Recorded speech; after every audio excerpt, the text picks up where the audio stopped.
What's going on, everybody? Welcome into another edition of the Tuesday Track Talk with your Three Stones Pit Crew. Episode number 67 on Tuesday Track Talk. Coming off of a unexpected week off, but a good week off to start the new year. So we're back at it. Have a race to recap and a lot of stuff to go over. So before we dive too deep into that, I'm your tire changer Cam. I'm your Jackman Kellen. And I am your gas man, Cam. And like I said, it's been a while. So what's been going on, fellas, since we last reconvened with each other? It's cold. It is cold. It's gonna get colder. I was looking at the weather, and the Florida people from the south might think it's cold when it's 50 down there. I looked on Tuesday morning. It's at 8 o'clock. It's supposed to be 14 below zero, It was -5 when I was out and about for a little bit today. and that's without the wind chill. Yes. Looking at with wind chill here, we're looking at the -40 to 50 range for those who are wondering. So Still no snow, but it's cold. So I'll be traveling for work tomorrow. I'm checking the weather right now. I'll be in we'll call it the greater Indianapolis area for work. And it's supposed to be a high of 17. Better than we'll have here. But yeah, we just talk about the cold. I not only understand the people from the south, cold to them is still cold. Correct. Definitely not taking that knock on them, but it's a different type of cold up here. Yes. So yeah, and this is the time of year where you don't deal with it, but when you got the old 09 Pontiac G6 parked outside that you just say a couple prayers in the morning when you go out there that she fires up. So So I'm glad I got a garage. Don't know that anybody in the south has ever had to worry about that, but yeah, it's where you do the old sign of the cross and turn the key and hope for the best. Hope for the best. So, yep. 100%. And then not only when you're hoping for the best, but you just get to listen to her grind it out. Just a little rough, but hey, as long as she fires out, that's all that matters. Just gotta get a little heat in her and then you're good to go. And I will say this is probably the first time in a while that I've been concerned about the old Pontiac G6 firing up. So we'll see what happens. Yep. Got a lot of faith in the old beauty, so we'll see what happens. But yeah, there you go. She's cold. Yep. You know where else it was cold here? Tulsa, Oklahoma. There were some stories about guys wearing jackets inside the building and everything like that, and she was a little chilly. And some of them got a different type of coat on after the races were done. Yep. So, but that's nonetheless, since we're on it, let's talk about the Chili Bowl Nationals since they have concluded now the week-long festivities there. Yeah, what did they say in the last 2 weeks? Flo's covered 500 plus races. Yep. It was like 500 some odd races. I thought it was like over 1,000 hours worth of coverage. Real quick, as we talk about Flo. Again, this is another scenario. They had technical difficulties at an absolute worst time, but they also offered a solution. Yes. The YouTube stream was up, and when they started the YouTube stream, once the app started working again, they didn't take the stream down. Yep.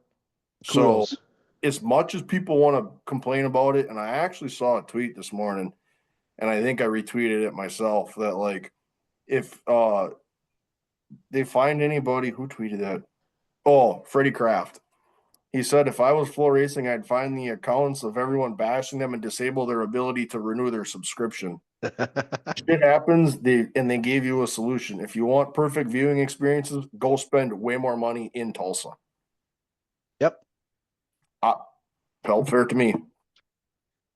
Yeah. So here's your running tally from I believe this is I believe Chili Bowl and Tulsa shootout. 512 races, 5,111 laps, just over 110 hours on air. Wild. Dude, and you wonder why on the last night of that 2 week stretch there, you wonder why we got a little bit locked up there the old streaming equipment probably is about ready to burn up. She was so hot. So About to blow the motor. yeah, no kidding. Dude, that thing's pegged on hot. Yeah. On her last life. But overall, I think a broadcast was awesome. I don't remember the pit walks being as good as they like. I don't remember them being this good last year. Yep. But they were really good this year. Just funny, good to break up the racing with.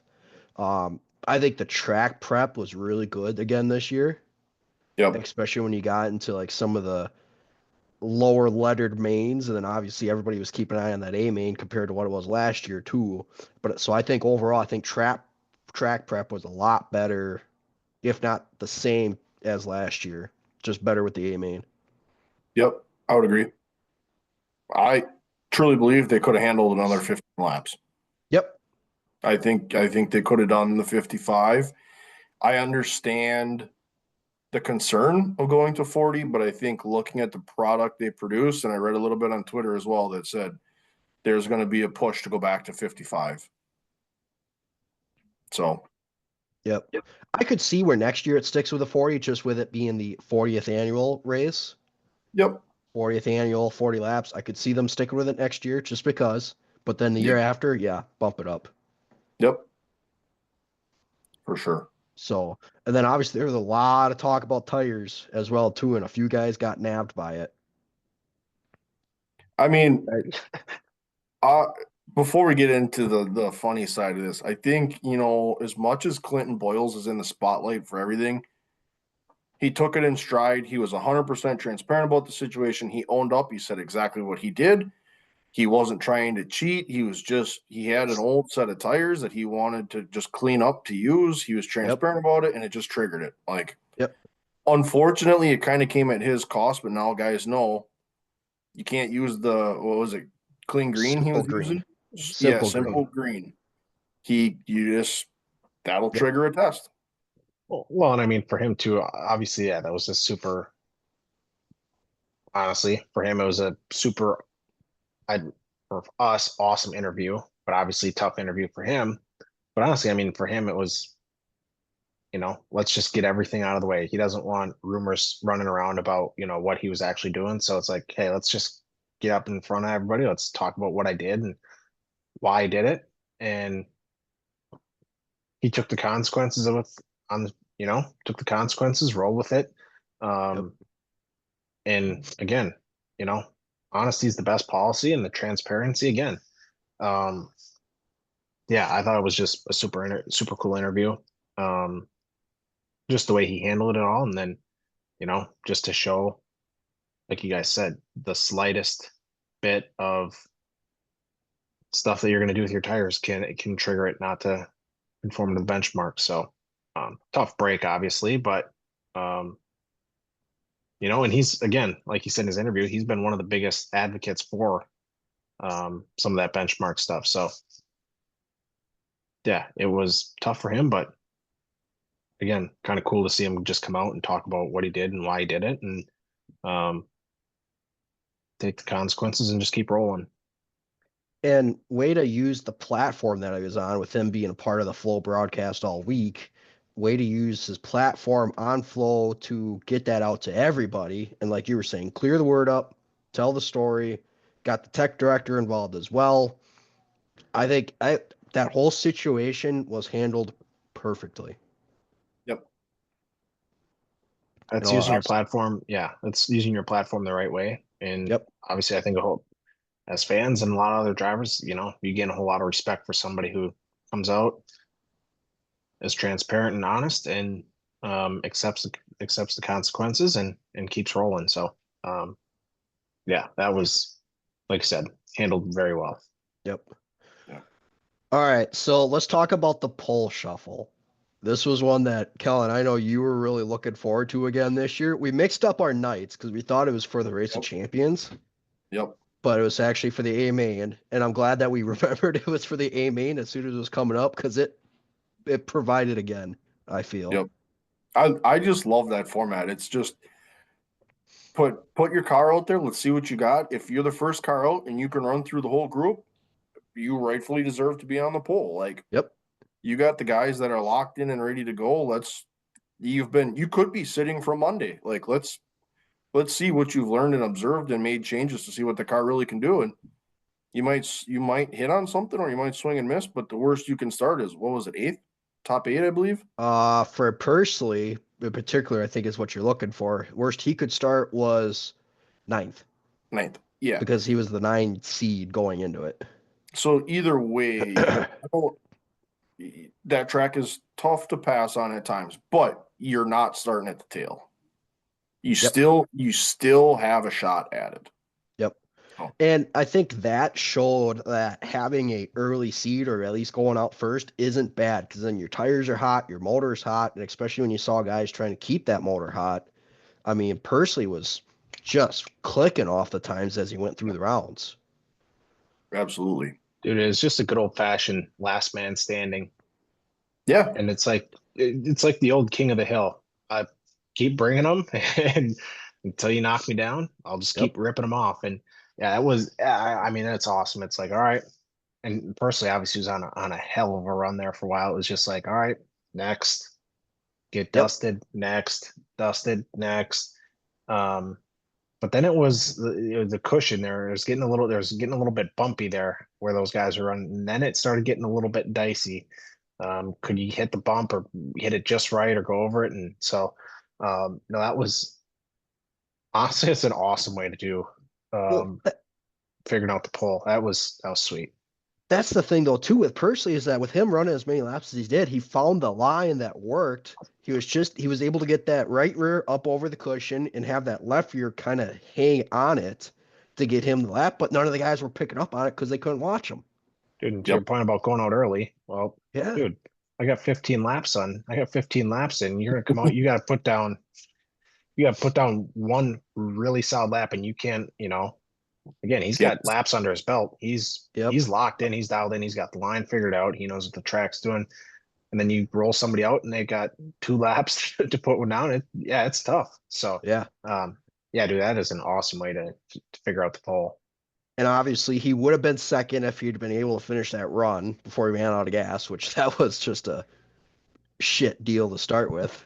Yeah. Don't think they anticipated ever running into that, but correct. But then think too, like Larson never ran a faster lap than what Pursley ran too. So in all honesty, he probably would have started on the pole, and who knows how that could have changed that race.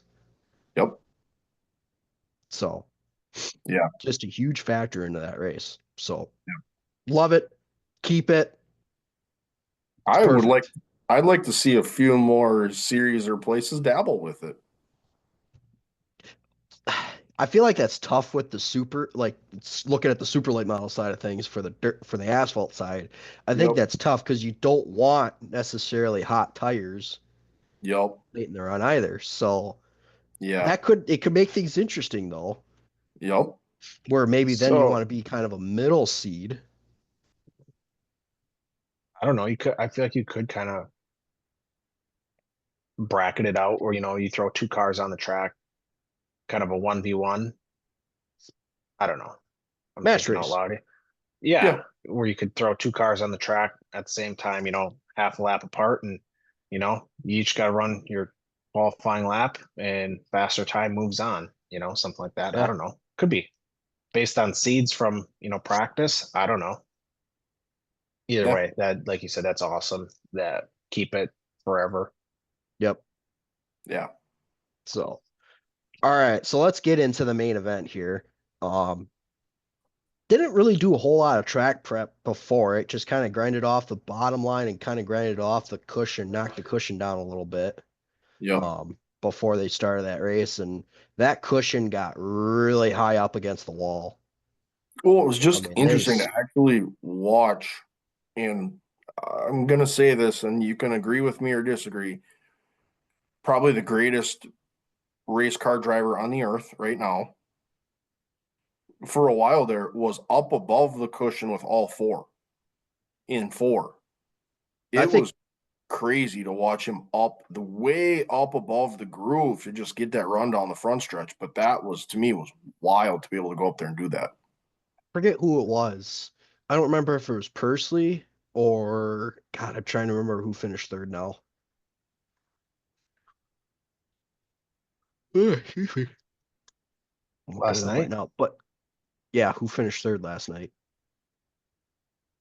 Uh Gulbick. Yep. But I thought one of them guys actually was kind of right in that concrete barrier on the outside of it. Yep.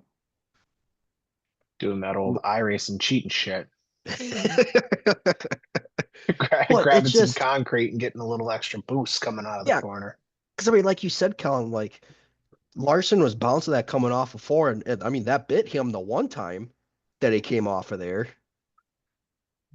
Yep. If He, if that banner doesn't come off the wall, oh man, we're gonna have ourselves a hell of a battle because they were coming up on lap traffic too. yep, and there was all three of them are right there for that How about the position. how about the fact that he monster trucked a lap car and still managed to just keep rolling? Oh, he got bit twice, and he got away both times, Yep. essentially. Yep. Dude, I do love One by his own doing, one by just the nature of being the leader. Yep. Dude, I do love the durability of these midgets. Oh Where yeah. where a lot of these guys can, grab the shit out of the wall or go over tea kettle, couple flips, fire up. Yep. Let's keep rolling, baby. Give her a little shake. Yep, she's good. Get her to the Yep. back and hammer down. So, Yeah. that's another cool Or aspect it's of it. like one of the guys, his left front shock was broke, and he kept running. Yeah, that was I think that was Ferrucci in one of the No, not Ferrucci. God, what the hell was his name? somebody in one of the prelim races. Yeah. Either way, Give me. but Yeah. Yep. yeah, that was quite the place produced. Yes. Now, when you look at the box score, quote unquote, Larson led every lap. But it was certainly not without some high tense moments along the way. Correct. So now, do I understand why they had to throw the caution with that banner coming off the wall? Absolutely. Absolutely. That was needed. It was a disaster waiting to happen. But it just comes at the time of Larson had just come off the wall, was headed for the infield berm, got it straightened out, completed the lap, then the caution happened so that he still maintained the lead. And somehow didn't stall it in the whole process either. Yeah. Well, even when he rode the lap car too. Same Yep. thing. It's how he didn't stall it. Yep. He just found a way to keep rolling. It's keeping the throttle. I say Yep. sometimes the best advice to give somebody is just to flat foot it. Yep. Yep. Yep. Just hammer down, 100%. son. So I mean, Shane Gulbick, Jason Pursley, Landon Brooks was up there for a while. Bernal was up there for a while. So a lot of them guys, those were the guys that kind of put the pressure on Larson, but nobody else really ever got up there. Nope. Yeah. Yeah. I mean, CV obviously was the guy that everybody was kind of keeping an eye on, but he actually ended up falling back. He went from 4 to 7. Bell really didn't go anywhere. He only went 12 to 10. Yeah. So it's just. But again, that's the fun of your prelim night can be way different than the feature night. You just gotta be. Yep. Gotta have, when you look at that track, you gotta be able to just dial in. And those cautions allow guys to make changes on their shocks within the cockpit of the car, but you still gotta be able to make the right adjustments. So And you got to have a little bit of luck on your side. that place you gotta have more than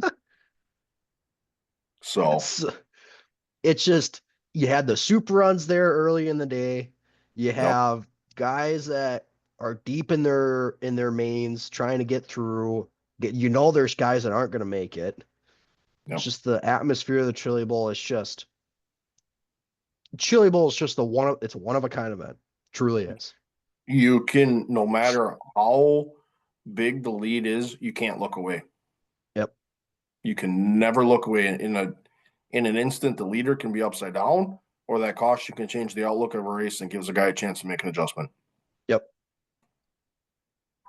So obviously Larson gets his third Chili Bowl win, puts him in some pretty good company. ties him with Christopher Bell. Yep. So just over, and I mean, you saw it from Bell too, with finally being able to come back and run that race, and how I never saw him without a smile on his face. dude, he didn't even lock in his prelim night, and he was happier than hell just to be there on the interview. Oh, yeah. Grinning ear to ear, and you know, they said it, and I can't remember who beat him in that prelim night, but he just said thanks to Joe Gibbs for letting these guys come race again because I get to say I beat Christopher Bell. Yep. Well, like that's cool to those guys on that stage. That Bell at one point was the king of that place, and yeah, he comes back and hasn't been in a car for a little while, but still he had ran won well. 10 of his prelim nights beforehand. Yep. So yeah, the whole environment with all of that, it was also cool, I think, to listen to the late model guys talk about how different the cars drive. And Gordy had a great interview on that, and how on the late model side they're dragging the brake, they're driving off of the right front, and Yep. where these you're driving with your right foot. Yep. It's all about the throttle. So yep. that was kind of cool to hear that comparison and just listen to him talk about the difference in that, being there and being in that seat compared to his late model, his usual ride. Yep. And just to be able to have that different disciplines come in, it's awesome. Yeah. So, you know who ended up being there as a fan over the week? Paulie Schaefer. Really? Yep, he was there over the week. Wow. Saw That's some cool. old chat of snaps from him on that. Nice. So, yeah, that's cool. So, any other thoughts here with the Chili Bowl before we move on? One of my favorite weeks of the year. You can flip on floor yeah. racing at 9 in the morning and watch racing until 10 at night. It pays for the flow for subscription that entire week. That week alone does. It doesn't even count. Lucas Oil kicked their season off, which rained out twice. But if you got two screens, you can watch both at the same time. So yeah, that's always a fun week because that's cable TV for a week for you. So, yep. Like you said, we don't need to beat a drum, but that week alone got your $175 worth. So, absolutely. All right, so let's move on to the ever running topic with no name to it. The tids, the bits, the news, the info, it's the everything kind of topic. Yep. I tried to split this up a little bit to discipline. Obviously, one topic's a little heavier than the other. Do we want to try and take a section, or we just want to jump back and forth? I'll take these first bunch here. I'll run this first chunk. Okay. So ASA Stars National Tour, obviously car counts have been a big conversation. They go ahead and announce their platinum program for the full-time drivers. The list of benefits for each event was quite a list of perks of being a part of this platinum program. They valued the program at over $650,000. When you looked at that right away, we had driver announcements: Van Meter, Nason, Thorne, Chase Piniso, Bichelle Pollard, George Phillips, Nassie are all entered as a part of this platinum program to be able to run full time. So kind of diving into a few of those teams. Derek Thorne is going to drive for Highland Motorsports. Piniso is going to drive for Hocevar. Bichelle and Phillips are going to run for Donnie Wilson. Cole Butcher will obviously run with Wilson. He's going to run the 28th again for a good 20 some races for the year. And then a few other drivers to kind of go with the Wilson camp as they kind of make their own announcements. Jade Avedissian is going to run 20 races, and obviously the guys that are going to run the national tour with that group. So Donnie Wilson making a hefty driver announcement and kind of I don't want to call it a revamp for their program, but some new faces that are going to be entering that super late model program. Jade Avedissian's a crazy one jumping from dirt. Yep, dirt midgets to asphalt super late model racing. Yep.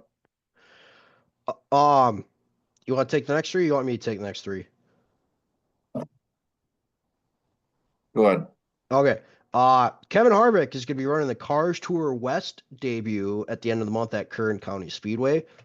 They also verified their schedule here in the past couple days, so they got their official up and running, which I updated it for us. Trackhouse Racing will be running the 24 Hours of Daytona in one of the GTD Pro cars. They'll be running a Corvette. They'll have SVG, Connor Zilich, Scott McLaughlin, and Ben Ketting as drivers for that race. Sponsored by WeatherTech for that Yep. one. So little NASCAR swing into there. Trackhouse, of course, expanding their ventures into other forms of racing. So always cool to see. And then IndyCar announced their booth for Fox this year. We're gonna have Will Buxton, Townsend Bell, and James Hinchcliffe up in the booth. So really, the only change is Will Buxton jumps in for Lee Diffie, who obviously stays with NBC.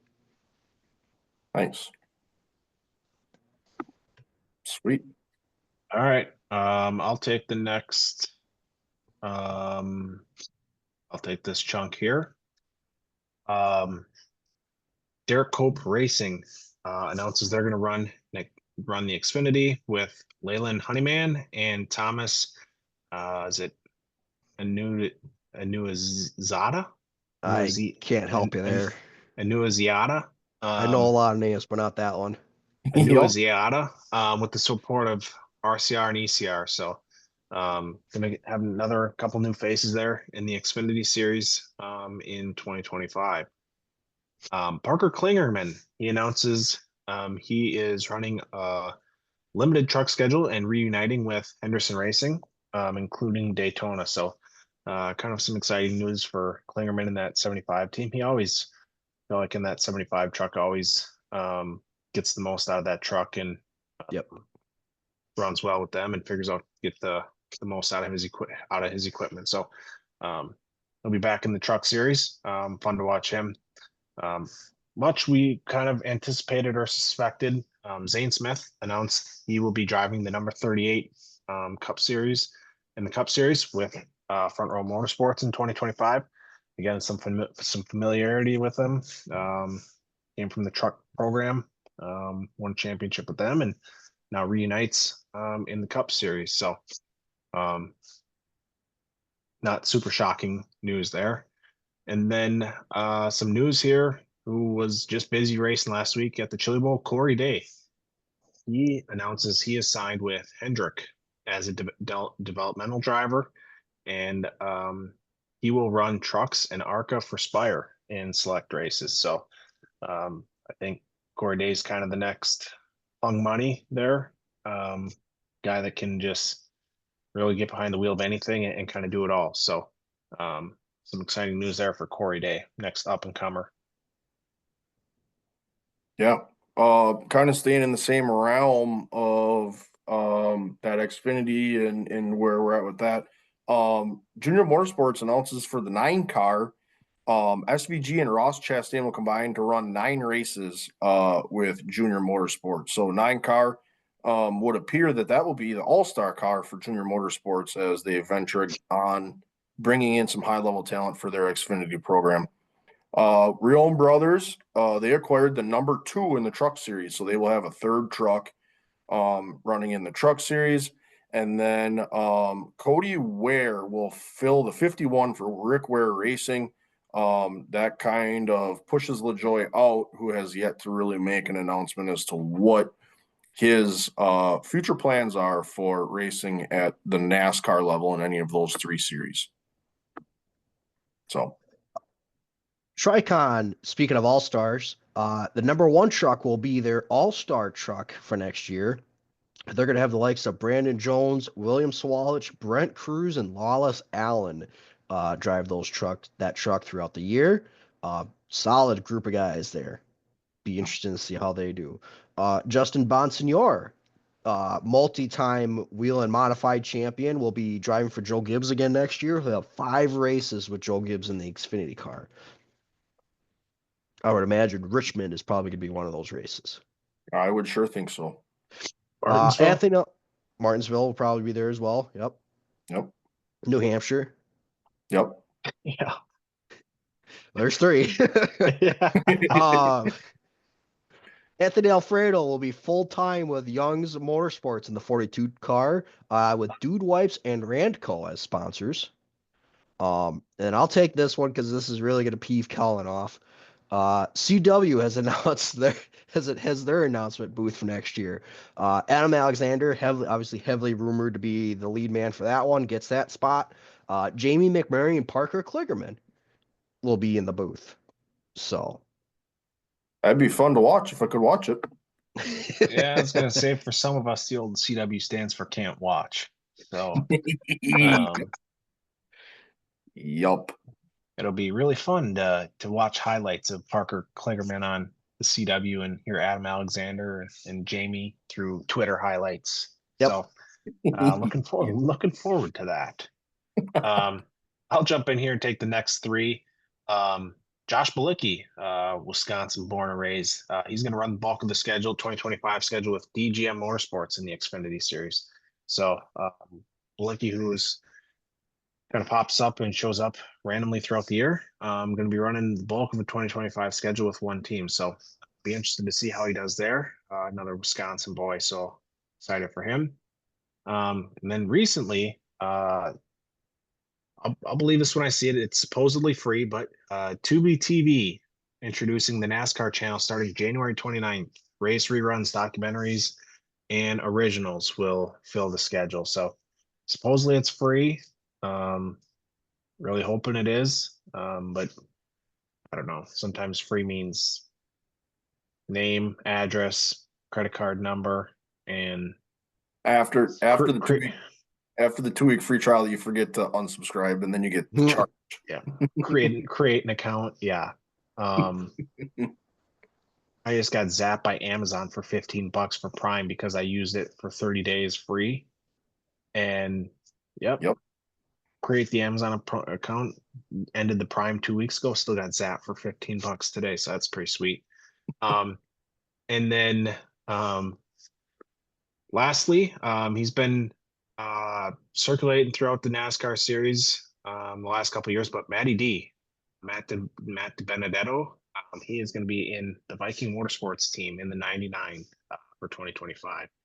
And names escape me what the alliance is there, but he will be in the Xfinity series in 2025. He ran for Viking a little bit last year as well. So, yep. I was gonna say I thought towards the end of the year he was filling in a couple races. Yep. Is that an RCR alliance? Hold please, I could probably tell you. I believe because I think they made the switch to Chevy. I believe so. Does not say. I believe it's from what I'm looking at here. Yes, Vikings swapped to Chevy. Yep. The YouTube video I just clicked on says switching to Chevrolet team will not have an alliance. Oh. Okay. Well, we'll see. Yep, 10-4 on that. I'll take this last one here because I've got all the information pulled up already. Perfect. And we'll kind of chime as we hit. All right, so NASCAR came out with a bunch of rule changes, and I'll give you the quick versions of them. Basically, new waiver guidelines. So if a driver gets a waiver for non-medical reasons, the driver will forfeit all current and future playoff points and start the playoffs at 2,000. Essentially, this is the Kyle Larson rule. Yep. You still win, still count. You're in the playoffs, no playoff points. Got it. There's a new provisional called the open exemption provisional. So essentially, this is a get around of world-class drivers, i.e. a lot of the drivers that have been in the Track 91 or the 91 Project car as of recent. Yep. They essentially just get an automatic bid without having to do any testing or anything like that. So we're looking at that for the 500 being Castroneves. Correct. So And the gist of that is Castroneves is in the race regardless, whether he qualifies in or gets a provisional. The thing with that provisional, though, is if you use it, you get no prize money, you get no points. Victory still counts for the all-star race, not the playoffs. So if you use the provisional, you're out your money, essentially. Correct. Damaged vehicle policy. There is no more. You're no longer out of the race if you're in a wreck. The clock is still there as far as repairs on pit road. Anything beyond the clock must be done in the garage, but you're eligible to come back afterwards. Yep. So it's now truly the team's discretion as far as when they want to be out of the race. Yes, which is a positive change. Correct. There's more violations for manufacturer points or technical violations. Obviously, going back to Martinsville and some penalties that came out of that. And then the 100% rule is no longer 100%. It is just about manipulation. So that's the gist of that. Yep. Appeals wise, it is now 2 days to file an appeal instead of 3. And I think that's it actually. But so that's the gist of the rules. A few, but a very, very, Very handful of significant key and crucial ones. Yep. Yep. When we talk about cars that were in wrecks last year, got towed back. They were told they were done, got drugged to the garage. They weren't done, but just needed to tow, things like that. Yep. Obviously, and then the manipulation part of that too with Martinsville, obviously that needed to be addressed in some fashion. And NASCAR said, yep, here it is. Yep. So obviously, I think they're all good rule changes. Puts a lot of the stuff back in the team's hands. Yep. As it should. Yep. So that's the gist of that. Sweet. Looking down the list, going a little bit more on the dirt side of things. Dustin Walker is going to run the World of Outlaw late model schedule this coming year. All along with that, you also have Jake Tim, who announced that Ashton Winger going back to the World of Outlaws, as he ran Hunt the Front last year. And then RTJ will make his USAC Silver Crown debut with AZ Racing at Terre Haute. So he's curious to see how that goes for him as he continues to venture into anything he hasn't driven. I want to drive. Which I'm all for. Absolutely. I'll knock these last 3 out, and then we'll touch on Daytona 500 here, as a lot of news came out for that. Yep. Buddy Kofoid will be back in the World Outlaw Sprint Cars. He'll be back with Row Motorsports in 2025, so no changes there for him. Wrong color.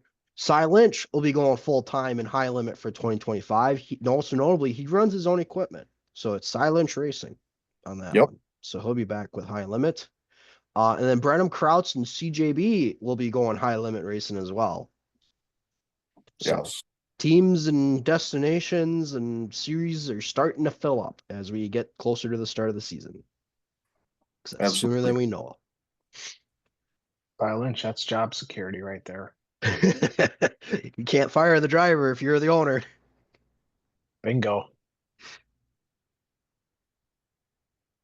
I guess I'll hop into the next section, and we'll get talking. We can just, I guess we'll just call this section the Daytona 500 news and updates section. So I'll take the first one here, and most notably, Dale Jr. here makes a big announcement this past week, and he is entering the 500 with the number 40 with Justin Allgaier as your driver. So Junior Motorsports dipping their toes for the first time in the Cup Series. So going to be interesting to see how that shakes out with Allgaier too. Just been a staple and consistent guy for that team, and putting him in the Cup Series in that number 40, sharp looking 40 car is going to be interesting here for the 500. So Junior Motorsports is going to be in 500. Yep. I guess looking down the list, MTJ solidifies his 500 details, as that's been the conversation of who he'll drive for. Tricon is going to make their entry into the Cup Series here with the number 56, and he will reunite with Cole Pern as his crew chief. So those two get back together as they did a lot of winning back in the day at Furniture Row. So that'd be cool to see those two together. And then on some more, I guess, unsuspecting news, NASCAR pulls Mike Wallace's approval for the Daytona 500. So they made a decision to pull his approval to be able to run the race. So obviously very disheartening for him and that whole situation, as he had everything lined up with sponsorships, a ride, a team, a crew, all of that work. So obviously a very sudden change for both Mike himself and then the team that he was planning to run for. Yep. As we mentioned earlier, at Helio Castroneves will be running the Daytona 500 for Trackhouse Racing in that Project 91 car. And like I said earlier, he was guaranteed a starting spot regardless of if he qualifies in, races his way in, or uses a provisional. So we will see Castroneves in the Daytona 500. Jimmy Johnson also is entered in the Daytona 500 as one of his 2 races that will run this year. He has to race or qualify his way in. Which is crazy.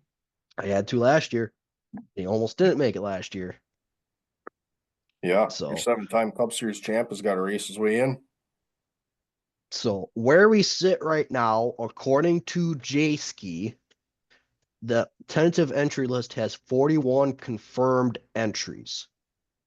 Yeah. So we're either going to race all 41 if Castroneves doesn't race or qualify his way in, or we're going to have one go hold if he does race his way in. Yep. Some other entries that are still out there, MBM Route 66, that's that Mike Wallace team that was originally running for. Yep. They're still looking for a replacement driver. BJ McLeod is possibly running. I might have seen something where he's actually confirmed to run all super speedway races. Let me double check that. Come on, man. You know BJ showing up for the 500. Yep. So consider that 42 confirmed entries with BJ McLeod in there. Yep. New York Racing might be having an entry with JJ Yaley, and then maybe another Rick Ware racing car, depending on what their ambitions are. So we could be sitting at 45 total entries before it's all said and done. Yep. Absolutely. Unless we get a crazy out of the blue Tricon Junior Motorsports, another type of entry. Isn't there another team? Is the money team? The money team is not running the 500. Got it. They are running the Clash. Correct. Yep.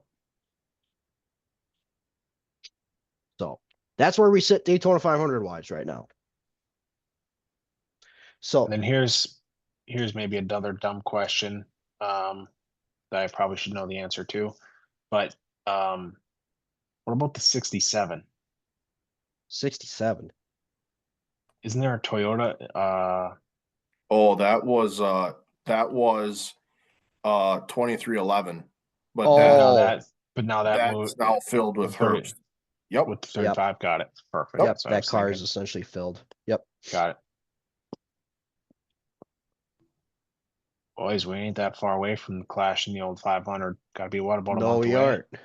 No, we aren't. So I mean, it's probably a good opportunity here to kind of talk about, now that a lot of the cups, basically all the cup seats are filled. I won't mention charters because that's still a discussion, but all the seats are filled. Drivers are where they need to be. I think it's a good opportunity to kind of do a preview or at least recap what happened with each team as we go on here. So yeah, this is I think a year later. This would be our it'd be episode number 13 would have been our boomer bust, kind of our expectations in terms report of cards. Yep. So you had the boomer bust as episode 13, and then we also had the report cards being episode 19. So if you're looking to see what we had mentioned on drivers last year at their previous organizations and our expectations, those are the 2 episodes where we kind of ran through each organization, picked them as we felt needed, and just kind of talked through who's new and what the expectations are for those individuals and those rides. Yep. So I think we got to start with the low hanging fruit. I think we start with Hendrick. I think the reality of it is with that camp, it's win everything and get as many cars in the Final Four as you can. Oh, absolutely. They have that, and I actually saw on Twitter the other day, this is the longest 10-year group of drivers Rick Hendrick has had, dating all the way back to when Gordon drove for him. So this core four that they have here with this group of guys, the continuity, not a lot of changes in terms of crew chiefs and any really staffing per se changes. So I think the expectation for Hendrick is Championship or bust. It's win the drivers championship and it's win the owner championship. I would expect nothing less. I think 2 points there. I mean, I feel like over the last, few years, they've been the dominant team throughout the regular season. And between Kyle and William Byron, Chase Elliott has been getting better and better. And obviously Bowman, but I feel like they've always been strong throughout the regular season, but it just feels like, I don't know, the expectation is, which they have had guys in the Final Four, but I don't know. I just feel like the expectation for them is championship or bust. Speaking of their four, is this a contract year for Bowman? Hold please, I can let you know. I'm just saying from a performance standpoint, is this a contract year for Bowman? He signed a 3-year extension at the beginning of 23. So I believe this would be year number 2 of that. Okay. All right. No, that's not to say. I mean, we had to address this mid last year or late last fall. When he had to get on the phone and call Mr. H up himself. So not to say things can change, but Correct. he's been under a microscope, I feel like, for the last few years, and he's been able to squeak out a win and quiet the noise a little bit, but I don't know, man. It's hard to not be under the microscope when you're surrounded with the team that he's surrounded with. This is a contract year, though, for William Byron. I mean, just saying. I'm just saying. I mean, yeah, it is, but I'm just giving you the information that I have in front of me. Right. I appreciate that, but if I was a betting man, I'm gonna bet quite a bit that he'll be back with Hendrick. They'll make. I would say so as well. Bold prediction here for Hendrick Motorsports. I'm going to say that they're going to be the top performing team as far as wins, polls, top 5s, top 10s, all that jazz. But they're not going to be the championship team. Okay. So about, again, what we've seen the last few years, I feel like. They've been dominant in the regular season. Larson, Byron, they've been a dominant team and been able to run up front and haven't been able to get it done at the end of the year. Yep.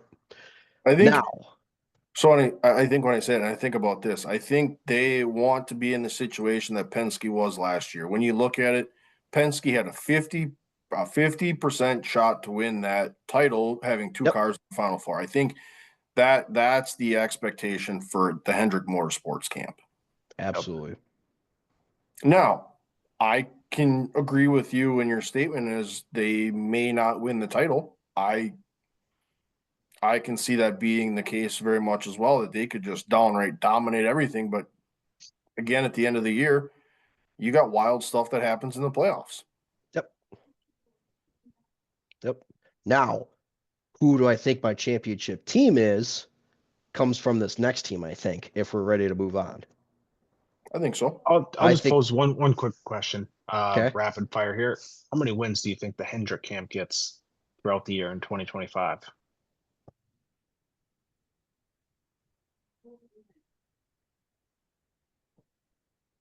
Over, under 9.5. Over. For some reason, I got the number 12 in my head. Yeah. Yep. So you're Over. saying four drivers average about each driver's got to pull about 3 wins. That's I could see it being like a five, five. four, a 5, a 4, a 2, and a 1. Yeah. Larson or Byron, 5 and 4. I could see Elliott. Interchangeable. He's come up on he's starting to uptick in his performance again. I could see him getting 3.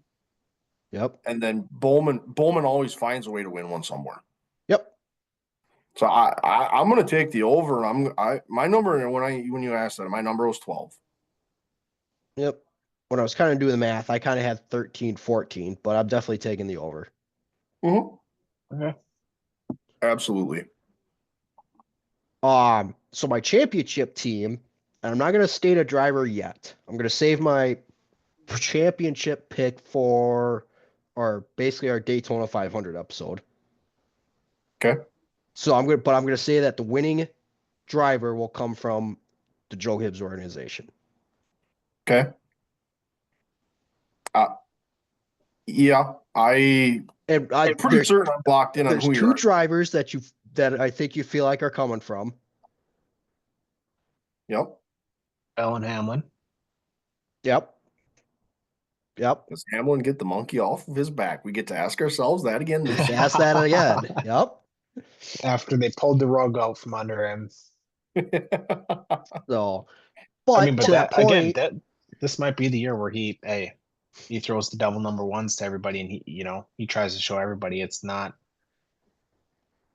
it's obviously the crew chief, and there's going to be some people out there are going to say, was it his crew chief was it Gabe Hart that was putting him in the position for over the last couple of years to always be so successful? But I think it could be again a revenge tour for Denny to say, hey, a lot of this is me. It doesn't matter who you put on the box. I'm going to drive this thing to the front no matter who it is. So, Yeah. we get to play that game again this year. Yeah, so obviously he's got the new crew chief.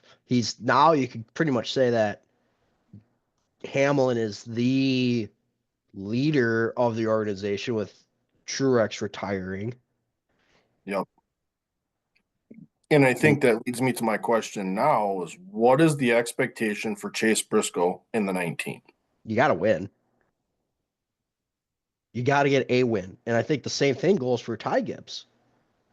I think everybody had it on their bingo card that Gibbs was going to win a race last year. That was my prediction. I came out and said it when we did this episode over a year ago. I said you felt like it was a lock. He had shown speed. He does. He shows speed that he can do it. I think both of those guys have to win a race this year. Okay. Now, Gibbs, I feel like has got he's sitting in the golden seat, i.e. his name. I'm just going to come out and say it. And he owns an Xfinity team now. Correct. So his seat isn't necessarily as hot, but Briscoe also is going to get his due as far as it's not just going to be a one and done. Yeah. He did sign a quote unquote multi-year contract. Yes. So you figure he's got at least 2 to go with. And he's going to have James Small as his crew chief, who obviously is not a bad crew chief in his own right. Over under 3 cars in the playoffs. Or is 3 the number? I think 3 is the number. Yeah. Okay. Who is the one that doesn't make the playoffs? I think it's going to be Briscoe, personally. Okay. I'm sorry. Gibbs was kind of in the conversation coming down the stretch last year. He was there. He was going to have a hell of a run at it at the end, but he was there-ish. So, I guess, here's my thought. Briscoe comes over, and Briscoe comes over as a experienced Cup driver. Yep. And I think for me, I sit here and look at it, he's stepping into a better situation than he has been in at SHR. Yep. More And so, better consistent equipment. correct. And so I guess I look at it and it's like my expectation for him would be he's got to get a win. You're an experienced cup driver, you've been around the cup, you're coming to a team that is going to be more consistent, who I believe is going to put you in a better position each week. Yep. Gotta find a way to get it one. Gotta find a way to get one done. And take it for what you feel like it's worth. We all know that money drives things, and he's not bringing any sponsorship with them. He is signing purely on reputation on this one. Yes. Because Bass Pro will be his primary sponsor, who has been with Gibbs since Truex came over. Correct. So you've got sponsorships there just with the relationship with Joe Gibbs. Yep. Now, does Johnny Morris love Briscoe? Absolutely. But he doesn't have that money behind him as far as, hey, I brought you this sponsorship. Yeah. Again, you're purely on reputation now. Yep. It's hard for me to sit here and say that Gibbs is ever going to be on the hot seat. I mean, there will come a point in time where I think he will, but I think that is far down the road. Again, based on what the old tire changer said here with his name.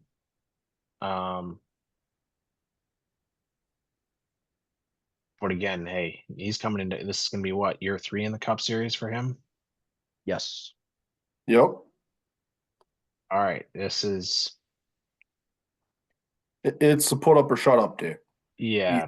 Year, I'm sorry. Year. There's no rookie year or sophomore season. It's you've been here, done that. You know what the series is like. No more holding those words on the mic as you're going over the bumpy track. So no excuses. Yep. You guys remember that? Oh yeah. I forget what track it was, and he's sitting there in his car going, as the track is bumping, and then he's going, "This is so much fun." Come on. But no.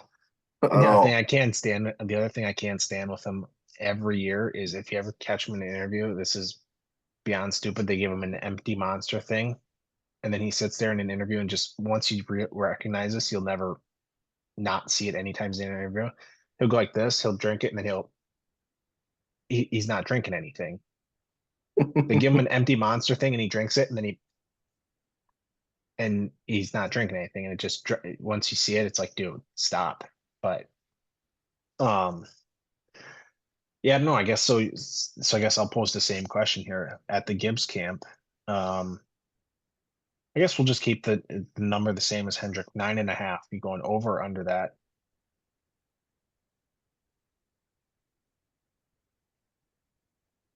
Can 9 be under, but it's going to be 9. That's why I put 9.5, because you either got to go 9 or 10. Yeah, so under. And your 2 stallions are going to be the 20 and the 11. Correct. I'm going to go under as well, because I could see a 3 and 3 from Hamlin and Bell, and maybe a 1 from Bell or from Briscoe or Gibbs. So you're sitting in the 7-8 range. Correct. Comfortably. Yep. All right. A couple teams coming up here that really made moves this offseason. This one more than the other. Spire Motorsports. We said it multiple times this offseason. We even said it towards the end of last season.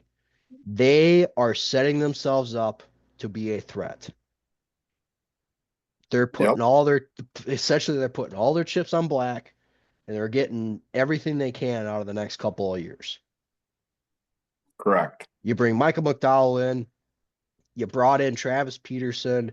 You brought in Roddy Childers. You added a car to the stable. You had are the trade. Yep. you are coming in hot and heavy. Yes. So I guess when I look at that stable, like Michael McDowell is going to be your veteran leader. Yep. He's going to be your veteran uh driver Presence. coach per se, yeah, but you have Justin Haley who, when he moved over to the 7, that 7 saw an uptick in performance. Yep. So I just, like we talked about this at the end of the year with that trade. What was the expectation for Haley? Run in the mid-teens. He did that. Yep. He did it fairly consistently. Now there's a few DNFs that's just part of racing itself. But, I think now that conversation for that 7 starts to become, can we get those finishes down to single digits? Can that car consistently run in the 7 to 10 range? We talked about the 10 to 15 last year. Now it's, can that car with a consistent and veteran crew chief and Rodney Childers, can that car run in that 7 to 10 range or finish in the 7 to 10 range, I should say? I mean, I would even back it down a little bit. I would say 10 to 20. I mean, honestly, consistently. LaJoy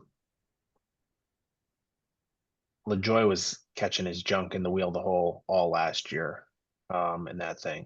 So, I mean, yeah. Let's be honest. For that 7 team, I think consistently week in, week out, 10 to 20, that is what you need to aim for, because again, down the stretch, 10 to 20, that's going to put you, right in the thick of making the playoffs there at the end of the year. Yep. I think 7 to 10 is a little bit stretch for that team right now. I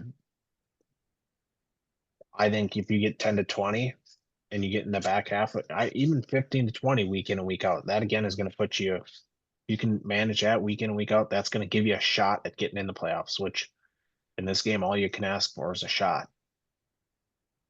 I could see the 7 to 10 or even 7 to 12 coming to play for Holsevar. You got another year with the team. You got your crew chief back with you again. So I could see that coming to play. You got Michael McDowell having his crew chief from front row back with them and Travis Peterson. So you've got the relationship going for him. Now it's just learning the Chevy and the program. I think the expectation definitely has to be that one of those three has to get a win this year. Yep. I think they're to the point with the pieces they've put together. Now, I don't expect it to unload at Daytona and all of a sudden they're going to be competing with the big dogs. It might be race 9 or 10 or 11 that you finally find some consistent continuity within those crew chief driver crews relationships. And you saw the moments like especially with Holsvar, he had some really big breakout races. Mm-hmm. And I expect to have a few of those as well out of him. But I expect that out of Haley and McDowell as well.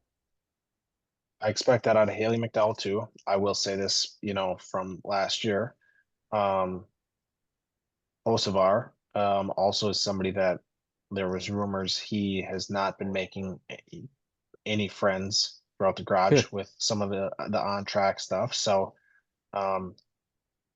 he's walking a fine line this year the way he's racing. So he does that once or twice earlier in the year. That is the reputation he's got. Pretty easy for the field to make his life tough for the rest of the year. But I guess my question was going to be the same question here. A little different number here, but Spire wins over under 1.5. Which means you're either getting 1 or you're getting 2. Are you guys going over under 1.5? I'm going under with 1. I'm going over with 2. McDowell can road course race. I really like Holsevar at St. Louis. So Holsevar at St. Louis, and I'll take McDowell somewhere. Okay. I'm looking. They're getting their motors from Hendrick. Yep. I'm trying to remember. There was another one I'm going heavy on the under. I'm going 1.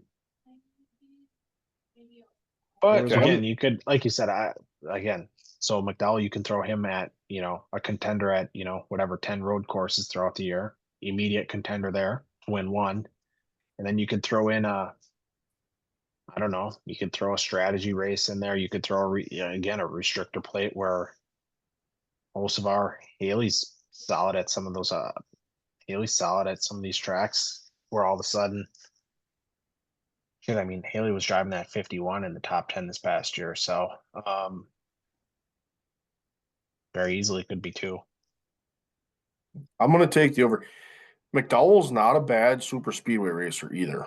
Nope, absolutely not. So I just think with the possibility of plate races being complete chaos, I'm going to say I'm going to take the over at 2.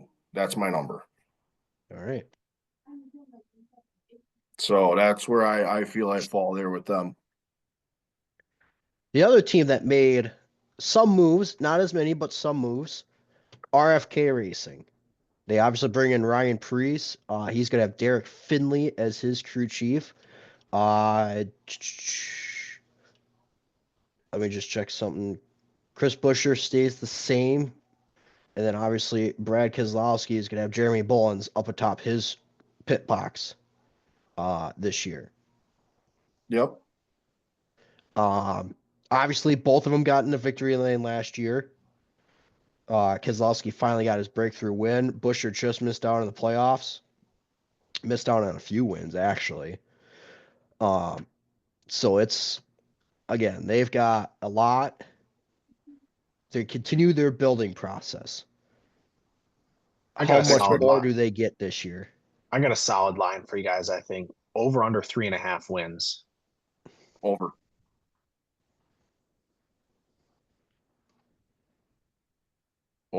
Over. And Brad K and Buescher are going to be the ones that are going to be the heavy lifting on that. I would even take Buescher over Keselowski, honestly. Yeah. I mean, because again, I feel like we took a little bit of 3-1. I guess 3.5 comes to mind because I don't know. I feel like Buescher a little bit of step back in performance this past year, as opposed to 2023. Because in 2023, didn't he rip off 2 or 3 in a row there? Who? Buescher in 2023, Michigan. He had 3. Didn't he rip off 3 in a row? Michigan, Texas. He won. Yep. But so I guess, there's that. But then last year's a little bit of step back in performance for him and not even making the playoffs. So we also got to remember he lost one race by less than 1,000th of a second. I know. I mean, yeah, I'm taking the over. I could see a 3 and a 2. I could see. So I guess here's my question for you guys. So I think it's unanimous. I think I guess I'm gonna go under at 3. Okay. My next question is gonna be: do you think, again, now Ryan Preece is somebody who this is his 3rd shot in the Cup Series. So yeah, another guy, a new team, new situation, but this is his 3rd crack in the Cup Series. Do you guys see Ryan Preece getting a win? What are your guys' thoughts or expectations for him coming over to the 60 team? I don't see a win, but you gotta see just overall better performance. Let's just put it this way: Brad K wants to win. He wants his team to win. End of story. Yep. So Ryan Preece in 2024, he had 5 top 10s and 1 top 5. Yep, I would expect that to increase. Average finish was 20, call it 21. I think you got to get that average finish 17.5 or lower. I was going to say closer to 15 than 20. I think that's where you got to get the average finish. How you get that average finish between top 5s and top 10s, that plays out. But I think if you're looking at an easy stat to go off of, that average finish has got to be You got to get the average finish below 17.5, and you got to get your points position, I think, above 20. And I think for Priest too, the name of the game here is just let's level out the consistency a little bit. Yep.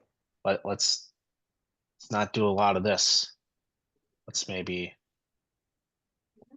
let's get a little bit more consistent. Again, Had your 5 bad week DNFs should last year. your bad week. Let's get your bad week to be 23rd or 24th, as opposed to 33rd or 34th. late 20s, early 30s. Yeah. Yeah. How many cars in the playoffs? 2. Okay, I would concur. I think yeah. I think we're all in agreement. Busher and Keselowski will each get a win, get themselves in, and then we're all right here again. I think if Priest has got the talent, if he can just level it out, I can see him being 17 in points coming down the stretch in the last couple races there. Yep. Where he's gotta run it to get it in. Yeah, 100%.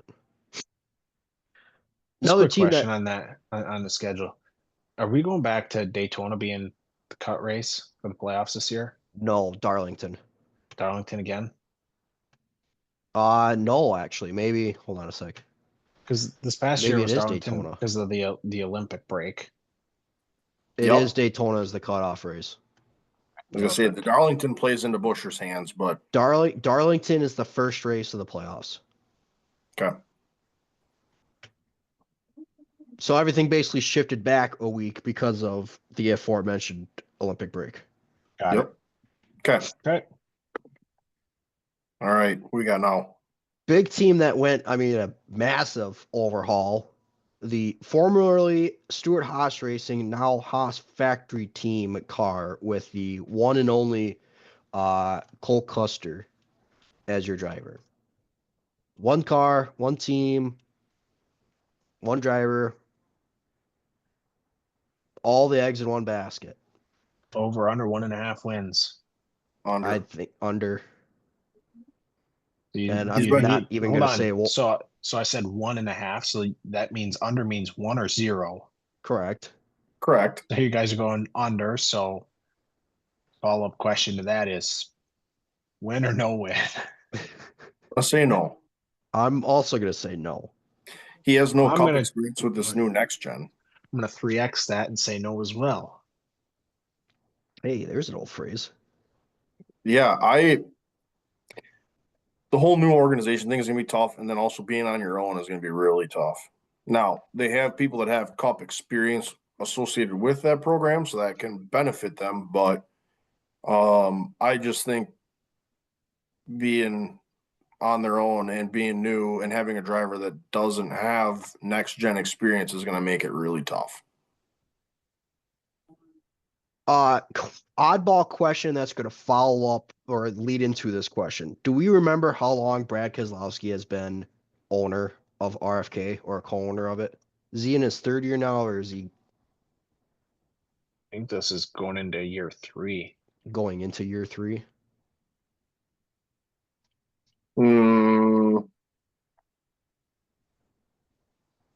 Began 2022 as the owner. Okay. So actually, this would be year 24. So he's going into year 4. Yeah. Yep. Okay. If he began in 2022. He began in 2022. Yep. Then he's going into year 4. So that answers, or that leads into my question or my discussion of it's going to be very hard for that team to get a win in their first year of a complete revamp. Yep. I feel. Now, given RFK, Chris Buescher got a win on the year, but I still stand by that point of it's going to be very, very tough for that team to get a win. Now, what do I think the expectation is? It's got to be between that. I'm going to say 15 to 20. Make all the laps. Make all the laps.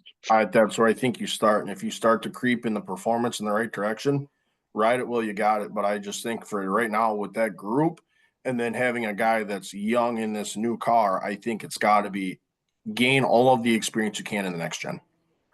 So I'm gonna go a little bit more harsh on this. Well, but granted, pretty sure Cole Custer's dad isn't he high up at Haas? He He's is the president of this new team. Perfect. So again, there's some job security there. But again, this is Custer's second crack in the Cup Series. So again, correct. this isn't his first time in the Cup racing Cup Series. Using And 41 there it's for essentially with the same team. 100%. Yep.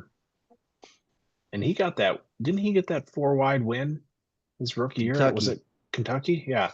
So I'm saying expectation should be I think 17 to 23. We're not pulling a slouch from the Xfinity series. We're not pulling Correct. we're pulling one of the top dogs from the Xfinity series. We are pulling somebody who has Cup experience. Again, a little bit of a learning curve with the next gen car, but again, he's been on the Cup circuit for a few years. He knows what it's like. He knows the expectations. I think, again, learning curve. This will be a learning year, new team, all that. But again, from a driver standpoint, I think 17 to 23, 24. Yep. I can agree with that and make all the laps. Yeah. Yeah. Oh, fair enough. I think we're all in agreement kind of with that.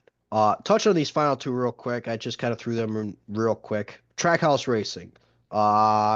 Really the only big change, I'm just gonna check everybody. Obviously, SVG jumps onto the team full time now. Daniel Suarez and Matt Swiderski still stays the same.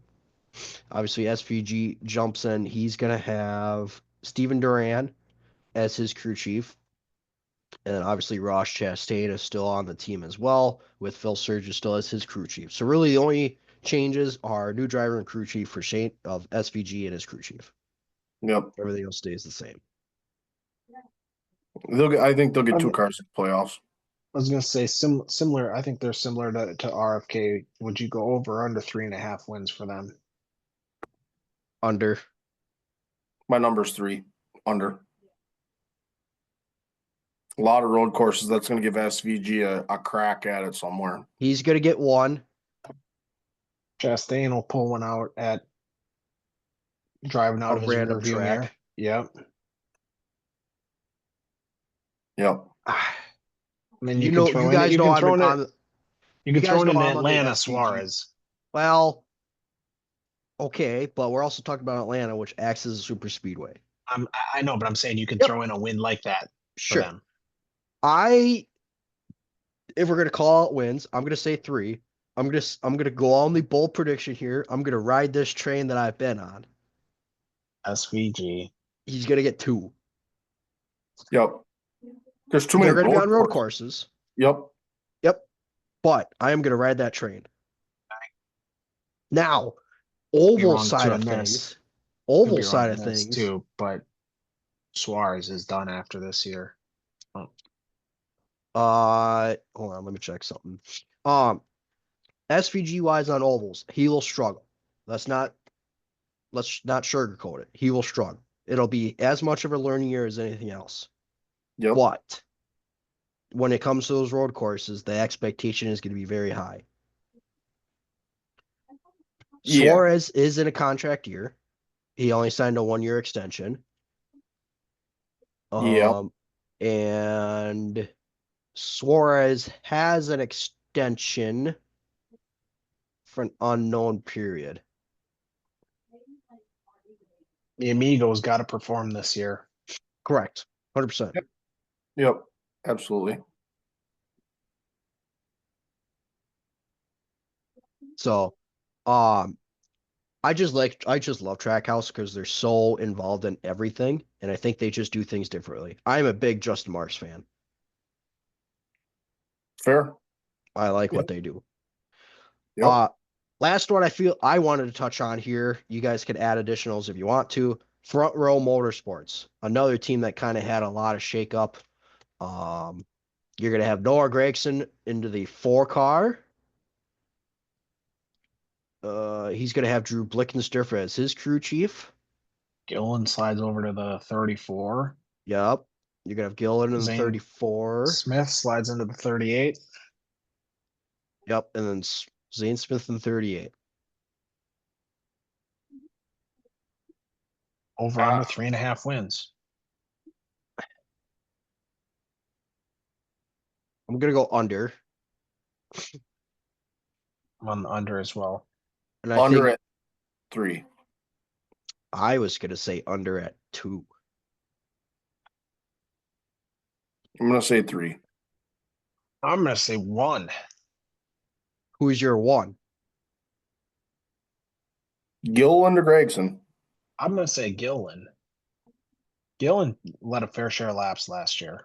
And he started to, I think last year is kind of a breakout year for him of, hey, I'm here. I can do this. Now this next year is going to be, let's replicate that and let's be there at the end and win a race for him. Gregson and Zane Smith. Of note, going to Gillen, he had 4 top 10s, 0 top 5s, led 130 laps. Yeah. Yep. Just reading off stats from last year. I can get behind that. I think Rodney Childers is going to be, or not Rodney Childers. Gillen's going to have Chris Lawson as his crew chief. Zane Smith is going to have Ryan Bergeni. I think Blickensdorfer is going to be the big help to Gregson. Correct. So I was going to say my 2. Gregson's going to get 1. And then I was going to say Zane Smith is going to break out for a win. I'm going to go Gregson Gilliland. Those are my 2. For me, I don't see it from Zane Smith. Again, he showed a flash last year at Nashville when he almost got Logano there at the end. But again, consistency for him is going to be another big thing. And then Gregson, I think, is in the same camp with the consistency. Granted, last year, for the last part of the year in the playoffs, he was chalked up L's. He was taking a random setup to the track to help out his teammate. So he was taking one for the team there the last part of last year. But again, he showed flashes last year at SHR. Absolutely. And I think that, I will say from that team, I do think that is a young core of drivers that you can put together that can all grow together. And you've got a young core team that can just, give them a year or 2 years. And that could be an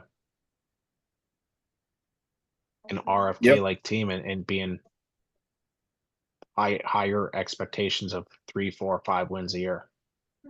Now, I think we're all in agreement that RFK is going to be the number 1 Ford team. Yep. Dude, we didn't even talk Penske. Oh my gosh. Well, okay, hold on. Let me finish my thought here.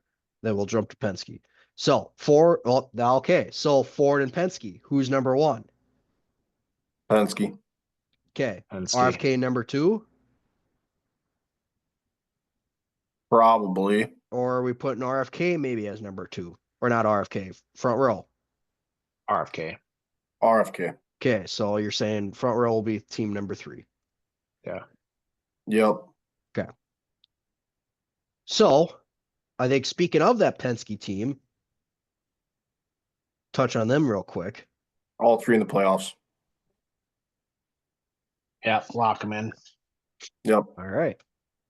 And I think for them, they're kind of in the same boat as Hendrick. It's championship or bust.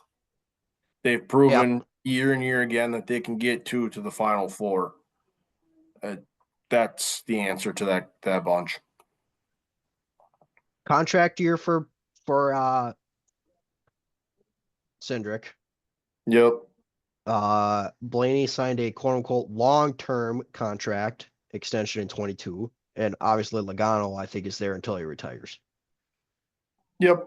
I think Blaney you can almost put Blaney in that camp too. I think you can Yeah. almost put Blaney. He's there until he retires too. That's the thing is Penske keeps those guys along. As long as you stay out of trouble, you're going to be around. Yep. And both of those So guys, champions in the last 2 years, they're they've gotten the championship the last 3 years. yeah. Yep. Yeah. I guess let's throw. I'll up the ante of them over under. Let's go 5.5 wins. Over. Over. So what's the split there? You're saying over 5.5, which means they got to get a minimum of 6 wins. What's your split? Blaney 3, Logano 3. It's going to be close, same as last year. Blaney 3, Logano 3, Cindric 1. Yep. I can get behind that. Does Cindric have to get a win to keep his ride? Yes. Yep. 100%. And Penske does this all the time. I wouldn't be surprised if they do this again. They show up for the 500. They tail off the first half of the year up until Memorial Day weekend because they're focused on the Indy 500 program. Given it's 2 complete programs, but it never fails. And after then they turn after the Coke 600, it's like a light switch. Yep. They turn the wick up immediately. Yep. Yep. Or they'll start real strong, real early. They'll have a little lull in the middle of the season and then come right early, right before playoffs. They just find Playoffs come around, they're dangerous. So, yep. Yep. Absolutely. So, let me make a quick one throughout here. We didn't do RCR. Win. 1.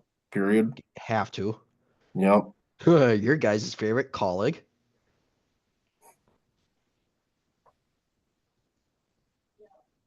My expectations are pretty low for them, to be honest with you. Okay. Yep. Here's one to touch on real quick. Josh Berry and Wood Brothers. You can get a win. If you can get a win, I think that's a win for that team. That's Just another win a one you need race. consistency. Finish the laps and get consistency. Yep. Yeah, 23 sorry, go ahead. Oh, you finished yours. No, I was just gonna say consistency there with Harrison Burton, man. You are all over the place. Yep. 23-11 with the addition of Riley Herbst now. Damn, there's a lot we could talk about. 2 cars in the playoffs. Name them. Bubba Reddick. Okay. Bubba, like we've been saying Bubba's this got to for a win. while. Yeah, he's got to have a good year. New crew chief for him too. Yep. Legacy Motor Club. Consistency. The new Hayek Motorsports, formerly the ATG. KTG with Stenhouse. Consistency. He'll find a way to beat Talladega or Daytona be up front. He'll weasel his way up there. Rick Ware Racing. Dude, Stenhouse will right hook his way into the playoffs. Rick Ware. Rick Ware. You're gonna have Show up? Question mark. Cody. You're gonna have Cody. You're gonna basically have Cody Ware in your one car. Yeah. Make all laps? Question mark. And that's all the full-time teams. Yeah, Larson will just know how fast he is when he runs up on that car. I mean, sorry, it's the truth. Fair enough. Like I said, that's all your full-time teams. Yep. No, I know. I feel like we've definitely hammered the ones that we expect to do what they're expected to do. Yeah, hit on them all. And, like I said here a little bit ago, we're not that far away from putting some of these statistics to paper. And yeah, we're less than a month from locking the first car into the playoffs. We are officially, should be 28 days. Yep. We're 28 days away. So, yeah, and we're You got the Clash, less than that, and then you even want to throw in, what do you call them, open qualifying and the duels The and duels. all that. So she's Yep. sneaking up on us pretty quickly, and I'm figuring out something too, scheming some things for the podcast here this year, and something I'm going to track weekly across the Cup Series and just keep a running total of. So doing on some ideas for that. All right. Yeah. Yeah. I hope we've been working on the Like- weekly award segment too. I think that's got some promise. I was thinking about one of the things I was going to track is involved in incident. Tracking that over the course of the year. I mean, I All don't hate right. it. Yeah. I don't hate it either. That Stay and then tuned for that. correlation to having a job. Yep. So no, I was just thinking about that as NASCAR season is vastly approaching. Yep. So it's gonna be a fun year. Like we touched on, a lot of new drivers, new teams, new faces, and expectations. So it's gonna be fun. Yeah, I'm excited. It's gonna be good. Speaking of excited, You want to touch it on next week, don't you? I'm not gonna list the name. We're next week is I think a special one for us. This will be a lot of fun. I've been excited You've been trying for this one for a while. Oh, I've been trying for this. Has been a blast. We've been working out the details on it. It'll record on a Monday night. A week from tomorrow, it'll come out on a Tuesday, middle of the morning or so. I'm not going to list them by name. Super late model driver out of the state of Wisconsin. A live for five guy, runs the Dells frequently. Fairly frequent flyer on the Midwest tour. And he is your reigning national short track champion. So If that's your giveaway hit right there. that's, if you follow the state of Wisconsin super late model scene, that is one quick indicator that leads you to it. So I'm excited for that. He's been a great conversation as we've been kind of working out the details on this. He'll have some really great insight to offer, being a driver himself. So I'm fired up for that one. I'm super excited. So yeah, It'll be fun. It'll be our first asphalt guest Yep. for us. We've had a couple guests that we've always been on, that we've talked dirt with. And first this driver. is again, yeah, this is not even going to be fan. This is, you are talking about driver. So Yeah, I'm excited. I've been excited for this for a while now, that knowing we've had this in the works, and we've got a date and time set down. So I've been thinking about some good questions asked too. Like, who is that one driver you just want to write up every week when you show up at the track? You just see him pulling, you're like, God. No, we won't ask any of those questions, but it'll be fun. Just needless to say, get some inside the helmet and inside the car perspective. Yeah, for sure. Sure, for sure. So stay tuned for that. Any final thoughts here before we check off for the evening? Nope. Speaking of the Cup Series, when we get there, we'll be sure to post our fantasy league as well. Yep. So we're gonna push it now, because that 36-week long war is getting started here in 28 days. Got that right. So no, I'm excited for next week as well. So be sure to tune in for that next week. Like you were saying, episode will come out on Tuesday, sometime on Tuesday for that. Yep. If your local short tracks are running, make sure to go visit them. There's a lot of specials going on right now. Racing season's right around the corner. It's, we're only in January, but the off season is short. So make sure you hit out your racetrack, figure out what the schedules look like. A lot of tracks have their schedules out already. So follow up with them. And of course, as always, hit the like, subscribe, hit the bell for your notifications for when we post stuff and put stuff out there. Comment anything on all of our socials, follow us and everything as well. It's going to be a great year of racing. We're looking forward to it. Hope you enjoy the ride. We'll see you all next week on next week's episode of the Tuesday Track Talk.